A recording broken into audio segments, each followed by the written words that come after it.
If you're new to the school or changing a computer or something like that, you're going to need to install Gradecam.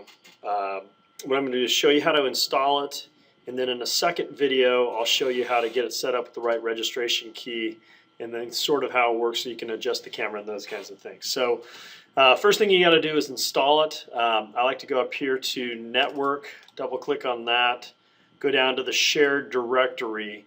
Within the shared directory, you have three folders. Go to Teachers, Westview High School. If you scroll down here, you're going to find Gradecam license, and the file that, or the install file that you want is this one right here, Gradecam current release win.msi. If you double click on that, it'll take you through a wizard to get it set up. Notice mine, when I do that, it says that I want to either repair Gradecam or remove Gradecam. That's because I already have it installed. You'll have an option for being able to install it. So once you get it installed, then take a look at the second video.